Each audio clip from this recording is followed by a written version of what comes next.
ክርስቲያን መከራው ስለዚህ ኮንታክት ነገር በገንዘብ ካህን ይሸጣል። እንዴት ነው የምናደርገው? በክርስቶስ ቤት ውስጥ እሱ ደሙን ያፈሰሰ ካህን ይገባል።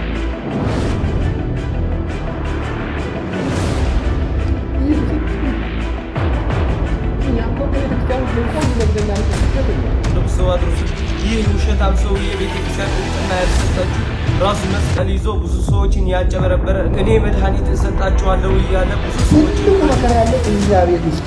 እኔ ማንንም አልጠይቅም። በቃ የቤተ ክርስቲያን ችግር ያለው እኛ ቤት ውስጥ ሃይማኖት የሌላቸውን ሰዎችን ያልወቅስም እኛ ቤት ውስጥ የእኛ የሹመት ፍቅር መሻል ካቃተን ደግሞ እንደው ቁጭ ብንልና እንደው ወይ በቃ ወይ ምናምን ብሎ ባረከሱ አሁንም ድረስ በግፍ ምናምን የእኛን ገመዳ ቤተክርስቲያን የእኛን ገመዳ እኛን ጋር እየጠጣች እየጠጣች። ሰላም ለእናንተ ይሁን። እንደምን አላችሁ? እንደምን ቆያችሁ? አሜን። የአምላካችን የልዑል እግዚአብሔር ስሙ የተመሰገነ ይሁን። በአዲስ ቪዲዮ ተመልሻለሁ። እንግዲህ በዛሬው ቪዲዮ የምንመለከተው ሐሰተኛው አጭበርባሪው ሙስሊም መነኩሴ እንግዲህ መነኩሴ ነው ብሎ ገብቶ ያደረገውን በዚህም ደግሞ ተያይዞ ርዕሰ ሊቃውንት አባ ገብረ ኪዳን እጅግ በጣም አልቀሰዋል። ችግሩ እንዳለው ከኛው ከቤተ ክርስቲያን ነው፣ ሌላ ሃይማኖት የሚከተሉ ሰዎች አይደለም። የቤተ ክርስቲያናችን ችግሯ የኛው ነው፣ እኛው ካህናት እኛው አገልጋዮች አንን ሲሉ በለቅሶ ተናግረዋል። ይሄንን ቪዲዮ የማስመለክታችሁናል ማለት ነው። እንዲሁም ደግሞ ይሄ አጭበርባሪ መነኩሴ መጨረሻው ምን ሆነ የሚለውን የማስመለክታችሁናል ማለት ነው። እኒንና ሌሎችንም ተያያዥ መረጃዎች ወደ እናንተ የማቀርብበት ይህ ቪዲዮ ነው። ሁላችሁም ቪዲዮ ላይክ ማድረግ እንጀምር። እስቲ አንዴ ለወንድማችንም ሼር ያረጋችሁ አድርሱለት እባካችሁ። ከምንም በላይ ኮፕሊንክ ሼር ያረጋችሁ ይሄን ቪዲዮ ሰምተን ነው እንመለስ። ልጁን በስተመጨረሻም አግኝቼዋለሁኝ። ያው ኢንቦክስ ላውሩቶኝ ነበር። እናም በቀጥታ መስመርም ተደዋውለን ነበረ። ያለውን ነገር እስኪ ኢንሻአላህ አሰማችኋለሁ። የምትወጣ ከሆነ ብዙ ችግር ይደርስብሃል ታውቃለህ። አሁን እኔ ራሴ አንድ ሰው ተሰለመ ብዙ ችግር ነበር። እናውቃለን። በትግራይ፣ በሰሜን፣ በጎጃም፣ በባህር ዳር፣ በጎንደር ሰዎች ሲሰልሙ የሚደርስባቸውን እንግልት እናውቃለን። ያ ቀጥል። እዛም ስንሰራ እንደዛ ነበርና እንደዛ ራስህ እንዴት እንደሚደረግ አንድ ሰው ሲሰልም ታውቃለህ። እሱን ችግር ሊደርስበት ፈልጋለህ አለና የመጣ ችግር አሁን እኔ ጨርሻለሁ አምላኬ ጋር መኖር ነው የምፈልገው ስላቸው በቃ አሁን አንተ የቤተ ክርስቲያን ሚስጥር እንዳታወጣ ወሎ ቃል ትገባልናለህ። ምን አለ? እኔን ቃል ለእናንተ ነው የምገባላችሁ እንጂ ጋር እንኳን መውጣቱም አይተርስም። ምክንያቱም ብዙ ሰው እንዲሰልም ፈልጋለሁ ስላቸው እኔ እውነት እላችኋለሁ ይሄ ሰውዬ ውሸታም ነው። አሁንም ሙስሊም አምነበት አይደለም። እውነት ከኛ ጋር ከኦርቶዶክስ ሊያጣላ ነው እንጂ አንዴ የራሱ ድምጽ ሰምተው ነው እንመለስ። በትግርኛ ራሱ የተናገረው ለመምህር በሚስጥር የነገረው ነው። እውነት እላችኋለሁ እኔ ማርያምን ሊያጣላን ነው እንጂ ሙስሊምና ኦርቶዶክስ ይሄ ውሸታምና ውሸታም አንጭበርባሪ ሌባ ነው። እስቲ አንዴ ሰምተው ነው እንመለስ። ይሄ ተረጉምላችኋለሁ። ሼር ያረጋችሁላችሁ እስከ መጨረሻው። አሁን ስዑድ ዓረብ ሊሄድበት ፈልጌ ነው እንጂ كملس يلا أرثوذكس الخان نو لا أرثوذكس كملس يهزي الخان وده أرثوذكس أهون ملسالو قد يدلي كي خلني مسلم خينا سعود عرب كعت سيد الدلو خير الخان يزي على وينه أو جعنا هنا أيتك حدايو قرم جزائر مالتي مسلم هوني وده سعود عرب اللي هيد بيتنا ونجي أو جعنا هنا أيتك حدايو أورتنال أتكدوم إذا عينة جوات أنا مسلم حرس سيفوتو ولا يهن عينة جوات يتجوت كي مسلم سوى شيء قتال خبينا قري خسر لها بتأم تلك سيرا يسرهنا تو ጠዋት መተንም መስቀል ይዘሃል ነበርክም ምን እያልክ ነው? ስንመጣ ደግሞ አሁን እየቀየርከው ነው። ምን አይነት ሴራ ነው? አታቁመው። ሙስሊም ከሆንክ ደግሞ በኦፊሻል እመንበት ወደ ሙስሊም።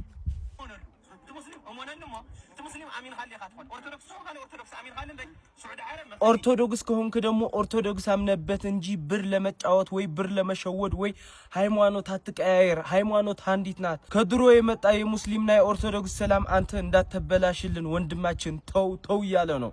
ሁላችሁ ይሄን ትግርኛ ራሱ ያወራው በሚስጥር ለመምህር በረከት ነውና ሙስሊም ወንድሞቻችን ራሱ የተናገረው ከድምጹ ሰምተናል። ይሄን ሁሉ አምነበት አይደለም ውሸታም ሰውዬ ነውና ታችሁ ይሄን ቪዲዮ የምታዩ ሼር ኮፕሊንክ ያደርጋችሁ ወደ ብዙ አድርሱ። ሰላም እግዚአብሔር ከሁላችን ጋር እንዲህ ያሉ የጥንቃቄ መልእክቶችንና ሐሰተኞችን የምናጋለጥበት መረጃ ማንም ሳይለነ ሁላችንም ሸር ልናደርገው ይገባል። ለሌሎቹ ማጋራት፣ ሌሎች ኦርቶዶክሳውያን እንዲታደጉበት እንዲድኑበት ማለት ነው። እንግዲህ ኦርቶዶክሳዊት ቅድስት ቤተክርስቲያን ያለባት መከራና ፈተና በዚህ ዘመን ይሄ ነው የማይባል ነው። ሁላችንም ልንተጋ በንቃት ልንጠብቃት ይገባል። ቤተክርስቲያናችን በምንችለው ሁሉ ልንጠብቃት ይገባል። እንግዲህ የትግራይ ወንድሞቻችን በዚህ ልክ ቤተክርስቲያኗን ጠብቀው ይህንን ሙስሊም ወራዳ ቤተክርስቲያን ውስጥ ተልእኮ የተሰጠውት የገባውን በተልእኮ የገባውን ቄስ መነኩሴ ነኝ የሚል ወንበዴ ሰው አጋልጠው ይዘውታል ማለት ነው። ሌሎቻችን በዚህ መልክ ቤተክርስቲያናችን መጠበቅ ይገባናል። ይሄ ደግሞ ሙስሊም የምትመለከቱት እንግዲህ ፍጹም የማይጠበቅ ከሙስሊም የማይጠበቅ ነገር ሲናገር እንሰማዋለን። ተመልከቱ። ዓላማውን ይዘው አስገብተው ደግሞ ጭራሽ እኛ ነው ሲከሱት ሰሜኖች እንዲህ ናቸው እያለ ፍጹም የማይገባ ነገር ሲያደርግ እንመለከታለን። እስኪ ለዚህ ደግሞ ምላሽ እንሰጣለን። እስኪ ነው እናውቃለን። በትግራይ፣ በሰሜኑ፣ በጎጃም፣ በባህር ዳር፣ በጎንደር ሰዎች ሲሰልሙ የሚደርስባቸውን እንግልት እናውቃለን። ያ ቀጥል። ከመች ፈታችሁ እንደምንለቁብን እኮ ግራ ነው የሚገባኝ። ያለ እውቀት አትምጡ። እውቀት ከሌላችሁ ሰው እየጠየቃችሁ ነው። ይሄ ነሁለል የሆነ ልጅ ምን እያለን ነው? በአጠቃላይ በሰሜኑ አካባቢ እስልምና የሚቀላቀሉ ሰዎች የሚደርስባቸው እንግልት እናውቃለን እያለ ነው። ከአጠቃላይ ከሰሜኑ ክፍል አንድ እስልምናን ተቀላቅዬ እንግልት ደርሶብኛል ብሎ የሚመጣ አንድ ሰው ይዘልኝ ከመጣ እኔ 1000 ክርስቲያን እንግልት የደረሰበትን ይዤ ልመጣለሁ። አመጣጥህን ካላወቅ መማሩ ይቀድማል። አሁን አንተ የምትኩራራበትን እምነት እንደ እንግዳ ተቀብሎ ተንከባክቦ እዚህ ድረስ ያደረሰው የሰሜኑ ማህበረሰብ ነው። አንተ ምን እያልከን ነው? በሰሜን አካባቢ የሚገኙ ሰለምቴዎች ይንገላታሉ፣ ይሳደዳሉ እያልክ እንደዚህ ትናገራለህ። መልሱ ግን ይሄ ነው። ሙስሊም ይልካ አውጅካ በመሆን ካልጠየቀካ ማንም አማን የለም። አንተ ሙስሊም ነኝ ብለህ አውጀሃል። ሙስሊም በመሆንም ማንም የሚጠይቅህ አካል የለም። እሱስ የሰለመው ለምንድን ነው? ሙስሊም ኮይነ ሱዑድ ዓረብ ከዓት ስለደለው ከይደልካ ነው ያለው ወይኔ አውግዕና ኢና አይተክህዳዩ ቀድም እግዚአብሔር ማለት ነው። ሙስሊሙኜ ሳውዲ አረቢያ መግባት ስለምፈልግ ነው ብሎ መልሶለታል። ነገሩን ወደ ሌላ ነገር ጠምጥመ ግጭት ለመፍጠር የምታደርገውን ነገር ብታቆም ይሻላል። እፈራለሁ አስፈራራለሁ ብለ የምታስብ ከሆነ መንገድ ስታል። እኔ ጆሲ ተመልሼ መጥቻለሁ። እግር በእግር እየተከተልኩ መንገድህን ነው ማሳጣ። ያልተወራ እያወራህ ያልተነገረ እየተናገርክ ሰውን ለማበጣበጥ የምትሞክረውን ነገር እረፍ። እኛ ክርስቲያኖች ነን፣ ከሁሉም ጋር ተፋቅረን የምንኖር፣ በሐዘናችንም በደስታችንም አብረን የኖርን። ስርዓት ያለው ህዝብ እንደዚህ በስርዓት ጠርቶ ያናገራል። አያደል ክርስትና ይቺ ናት። አይደለም ለሚያምኑ ለማያምኑ የምትጸልይ። አያሻፈረኝ ያልሆነ መንገድ እሄዳለሁ የምትል ከሆነ ግን ጆሲ ተመልሷል።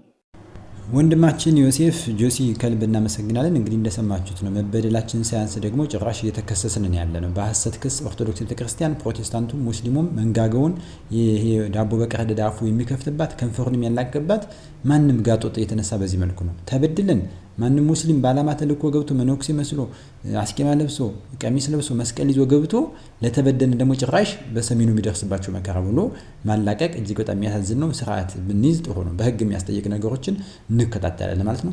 ርዕሰ ሊቃውንት አባ ገብረ ኪዳን በዚህ ጉዳይ አልቅሰው ተናግረዋል። ችግሩ ከኛ ነው ሲሉም አምርረው ተላቅሰዋል። ስለ ቤተክርስቲያንና ስለ ልጆቿ ግድ ሊለን ይገባል ብለዋል። እስኪ እንስማቸው። የቤተክርስቲያን ሰላም ይናፍቀኛል። የቤተክርስቲያን ሰላም የክርስቶስ ደም ብቻ የሚሰበክበት ገንዘብ ጓዙን ጠቅሎ ወጥቶ ሰው ከክርስቶስ ጋር የሚኖርበት ቀን ይናፍቃል። ይሄኛ ያለው በእኛ እጅ ነው። ቤተክርስቲያን መከራ ውስጥ ናት። በገንዘብ ሰው ይታረዳል። በገንዘብ ካህን ይሸጣል። እንዴት ነው የምናደርገው? በክርስቶስ ቤት ውስጥ እሱ ደሙን ያፈሰሰለት ሰው ይታረዳል፣ ይገደላል። እየተሰደድን ነው። እኛ እኮ ከቤተ ክርስቲያን ውስጥ የቆምን ይመስለናል እንጂ ስደተኞች ነን። እና አባቶችን ልናስብ ይገባል። ሁሉ እንደሆነ ያልፋል። የበላም እንዳልበላ ይሆናል፣ የለበሰም እንዳልለበሰ ይሆናል። ነገ ክርስቶስ ሁሉንም እንደ ስጦ ያሰጠዋል። ቤተ ክርስቲያን ውስጥ ሰላም ያስፈልጋል። እኔም ብለው ይሄንን ክርስቶስ ለቤተ ክርስቲያን ይዞላት የመጣ ነገር የይቅርታ ደም ነው። ዓለም የሚቀድስ ደም ነው ይዞ የመጣው። ካህን እጆቹ ይቅርታን ያፈሳል፣ ይቅርታን ያንጠበጥባሉ። ቅዳሴ ላይ እጆቻችን የይቅርታ ደም ተነክረው ወጥተው እንዴት የሰው ደም እናፈሳለን? እንዴት እንደበድባለን? እንዴት እንሳደባለን? እና አሁን ተመልሰን ይሄን ማሰብ አለብን። እውነቴን ነው። እዚህ ያለነው ካህናት እንኳን ሄደን መታረቅ አለብን። ካልሆነ ግን ምዕመናን የኛን ገፈታ ነው እየቀመሱ ያለ። ቤተክርስቲያን የኛን ገፈታ የኛን ዕዳ ነው እየጠጣች ያለችው። ዘመዶች ሹመቱም ያልፋል፣ ሁሉም ያልፋል፣ ፉክክሩም ያልፋል፣ በዘመድ መታጀቡም ያልፋል። የማያልፍ ቀን አለ። ክርስቶስ አክብሮና ከዚህ በላይ ምን ያርግልን? የእሱ አገልጋዮች እንኳን እኮ እኛ እኮ ያንድ እስቲ እግዚአብሔር ያሳያችሁ። አሁን እኛ በቤተ መቅደስ የቆምነው በየትኛው ዕውቀታችን ነው? በየትኛው ቅድስናችን ነው? እንኳንስ በክርስቶስ በሰማይ ዙፋን ፊት ለመቆም ይቅርና ያንድ ወረዳ አስተዳዳሪ ጠጅ አሳላፊ ለመሆን የሚያበቃ ዕውቀት አለን እንዴ? ምን ዕውቀት አለን? አሁን እግዚአብሔር በቸርነቱ ነው እንጂ እና ዕዳ የተሸፈነለት ሰው እጅ ነስቶ ይኖራል እንጂ ይጠግባል እንዴ? እኛ እኮ ዕዳችን ተሰርዞልን የምንኖር ሰዎች ነን። በቸርነቱ ያጠራቅማል። እና አባቶች እኔ የምነግራችሁ ምንድነው፣ ሌላው ይቅርብን፣ የአባቶቻችን ነገር እንኳን እግዚአብሔር ያሳድገን። ግን ቢያንስ ግን እንታረቅ፣ ቢያንስ በይቅርታ እንኖር፣ ቢያንስ ዘረኝነቱን እንተወው።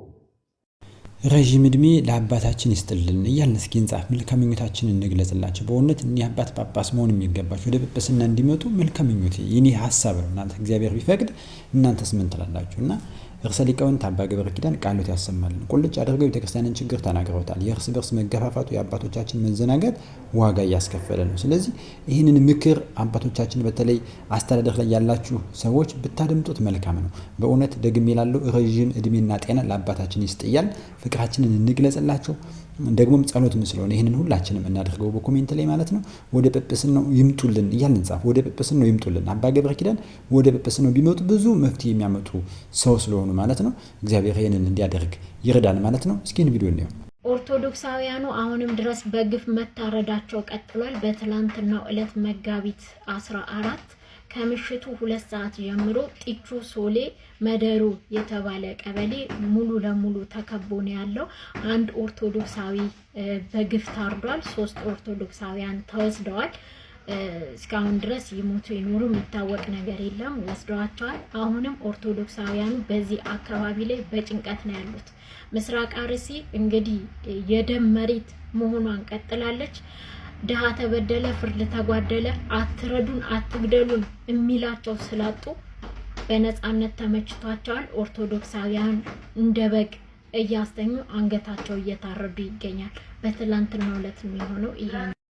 ከትናንት ወዲያ ተቀጠለው የጀመረው ዛሬም እየተባባሰ ለነገም ደግሞ መፍትሄ የሌለ እስኪመስለው ድረስ በዚህ ልክ ኦርቶዶክሳውያን እየታረዱ እየተንገላታን የሚገኙና በአርሲ እንግዲህ እንዲህ አይነት ድምጽ ማሰማት አይቻልም። እንኳን ፍትህ ሊያገኙ ቀርቶ ፍትህ ይሰጠን ብሎ መጠየቅም ከባድ ሲሆን ድረስ ማለት ነው። አሁን ላይ ግን እየሆነ ያለው ነገር እጅግ በጣም ያሳዝነው ደግሞ በአርሲ ለተገደሉ ቤተሰባቸው ለተፈናቀለ ብዙ ጉዳት ለደረሰባቸው ኦርቶዶክሳውያን ገንዘብ የማሰባሰብና አላስፈላጊ ሂደት ውስጥ ገብቷል።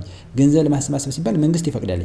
ቦታው ድረስ ሂደን እንደግፍ አይዟችሁ ይገባቸዋል ስንል ደግሞ መሳደድ መታሰር አለ። ይሄ በጣም አሳሳቢ ጉዳይ ነው። እስኪ ቪዲዮ እንመለከተው። በዚህ ጉዳይ ሁላችንም በትኩረት እንመለከተው፣ ሐሳባችንን እንለዋወጥበት። ማን ነው ገንዘብ የሚሰበስብ? ምን ሊደረግ ነው? ገንዘብን የምንፈልገው እኛ ፍትህ ነው የምንፈልገው፣ እንዲያቆም ነው የምንፈልገው። እስኪ ቪዲዮ እንየው። በአርሲ የሚገደሉ ኦርቶዶክሳውያን የሚያስፈልጋቸው ብር አይደለም። በአሁን ሰዓት ላይ 2 ትልልቅ ግሩፖች ተከፍቶ በእነሱ ስም ገንዘብ እየተሰበሰበ እንደሆነ ሰምቻለሁኝ። እኛ ይሄንን የአርሲ ኦርቶዶክሳውያን ድምጽ መሆን ስንጀምር የመጀመሪያ የተናገርነው ነገር ማንም ሰው በእነሱ ስም ብር እንዳይሰበስብ ነው። ለምን? ይርባቸዋል፣ ይጠማቸዋል፣ ተሰደዋል፣ ንብረታቸው አጥተዋል፣ ቤታቸው እየተቃጠለ ነው። አዎ፣ ነገር ግን ጥያቄያቸው የገንዘብ ጥያቄ አይደለም። አሁንም ደግሞ ገንዘቡ ቢሰበሰብ እንኳን ለነሱ ሄዶ ተደራሽ እንደሚሆን እኛ ኃላፊነቱን አንወስድም፣ አናውቅም። የህልውና ጥያቄ ሞታቸው እስካላበቃ ድረስ ብሩ ወስዳቸው ምን ልታደርጉት ነው? እና የአርሲ ኦርቶዶክሳውያን የኢትዮጵያ ኦርቶዶክስ ተዋሕዶ ቤተክርስቲያን ልጆች ጥንቃቄ አድርጉ። በእነሱ ስም የሚሰበስቡት ሰዎች እነማን ናቸው? አናውቃቸውም። የመንግስት ሰራተኛ ምናምን እየተባለ ማለት ነው። አርሲ ላይ ኦርቶዶክሳውያን ሲሞቱ እንኳን ፎቶ ማንሳት የማይፈቀደው ዛሬ በእነሱ ስም ብር እየተሰበሰበ ይገኛል።